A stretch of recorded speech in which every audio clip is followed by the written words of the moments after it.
ایک قول کے مطابق حضرت ایوب علیہ السلام بھی حضرت اسحاق علیہ السلام کی اولاد میں سے ہیں۔ آپ کے والد ان لوگوں میں سے تھے جو حضرت ابراہیم علیہ السلام پر اس دن ایمان لائے تھے جب نمرود نے آپ علیہ السلام کو آگ میں ڈلوایا تھا، اور آپ کی اہلیہ محترمہ حضرت یعقوب علیہ السلام کی ساجزادی تھی، اور آپ کی والدہ حضرت لوط علیہ السلام کی ساجزادی تھی۔ ایک دن ابلیس ملعون نے فرشتوں کو آپس میں ایوب علیہ السلام کے لیے دعا کرتے ہوئے سنا، اور یہ اس وقت کی بات ہے جب اللہ تعالیٰ نے ان کا تذکرہ فرمایا اور ان کی تعریف فرمائی۔ ابلیس ملعون کے دل میں حسد و عداوت کا جوش امنڈ آیا، چنانچہ اس نے اللہ تعالیٰ سے درخواست کی کہ ایوب علیہ السلام پر اسے اختیار دیا جائے تاکہ وہ انہیں ان کے دین کے متعلق فتنے میں مبتلا کر سکے۔ چنانچہ اللہ تعالیٰ نے اسے صرف ان کے مال پر اختیار عطا فرمایا، جبکہ آپ کا جسم مبارک اور عقل شیطان کے اختیار سے باہر تھے۔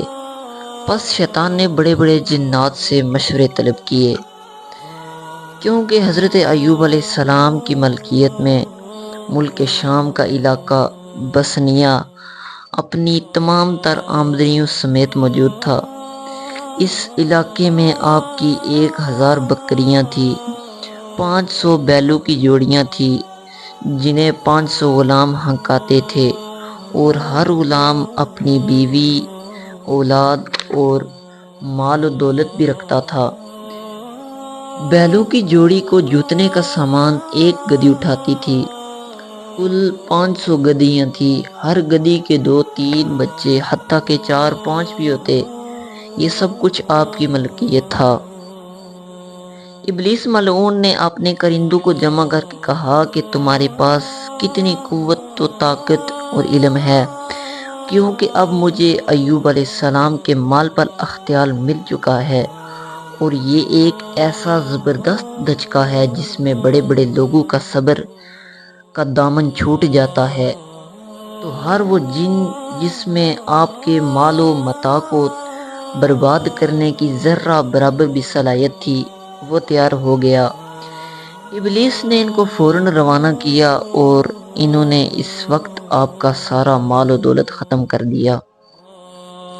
مگر حضرت ایوب علیہ السلام نے سب کچھ بھی دیکھ کر اللہ تعالیٰ کی تعریف کی، اور مالی اعتبار سے اس عظیم صدمے نے انہیں ایک لمحے کے لیے بھی عبادت خداوندی میں انہماک و توجہ اور نعمت خداوندی کے شکر سے غافل نہیں کیا۔ جب ابلیس ملعون اس مایوس کن صورتحال کو دیکھتا ہے تو اللہ تعالیٰ کی بارگاہ میں دوبارہ درخواست کرتا ہے کہ انہیں ابلیس کو حضرت ایوب علیہ السلام کی اولاد پر بھی اختیار دیا جائے۔ اللہ تعالیٰ نے ابلیس کو یہ بھی اجازت دے دی، مگر آپ کا جسم اور عقل شیطان کے اختیار سے ابھی بھی باہر تھا۔ چنانچہ ابلیس ملعون نے آپ علیہ السلام کی ساری اولاد کو ختم کر دیا، اور ایوب علیہ السلام کی خدمت میں ان کے بچوں کے استاد کا بیس بدل کر نہایت ہی زخمی دل اور افسردہ ہو کر آپ علیہ السلام کے پاس آیا، اور اولاد کے متعلق ان کے جذبات کو برانگیختہ کرنے لگا، جس سے حضرت ایوب علیہ السلام متاثر ہوئے اور آپ پر گریہ طاری ہو گیا۔ آپ علیہ السلام نے ایک مٹھی خاک اپنے سر پر ڈالی، جس سے ابلیس کو بہت خوشی ہوئی، اور حضرت ایوب علیہ السلام کے اس عمل کو اپنے لیے اپنے حق میں غنیمت جانا۔ حضرت ایوب علیہ السلام متنبہ ہونے پر فوراً ہی توبہ استغفار کرتے ہیں، اور حضرت ایوب علیہ السلام کے ساتھ فرشتے بھی اس توبہ کو لے کر فوراً ہی آسمان پر پہنچے، اور ابلیس کے بارگاہ الہی میں حاضر ہونے سے وہ قبل حاضر ہو گئے۔ یوں یہ توبہ قبول ہو گئی۔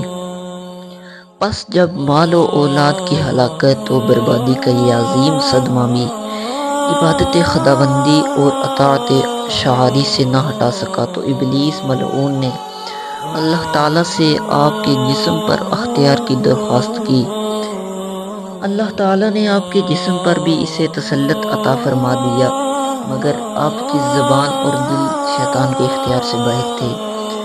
چنانچہ جب آپ سجدے میں مشغول تھے تو ابلیس نے آپ کے گلے میں ایسی پھونک ماری کہ سارا بدن شمع کی مانند تپنے لگا۔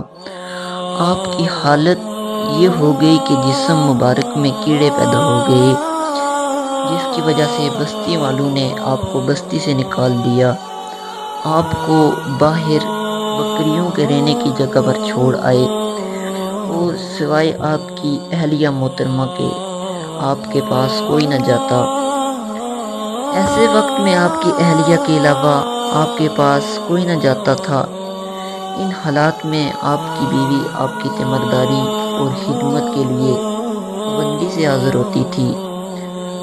حضرت ایوب علیہ السلام کی قوم کے صرف 3 آدمی تھے جنہوں نے آپ کی دعوت پر لبیک کہا، لیکن جب انہوں نے حضرت ایوب علیہ السلام کو ان سخت حالات میں دیکھا تو وہ بھی آپ کا ساتھ چھوڑ گئے، آپ کو الزام دینے لگے۔ اگرچہ وہ دین سے نہ پھرے مگر آپ کے پاس آ کر سخت کلامی کرنے لگے، آپ کو جھڑکنا شروع کر دیا۔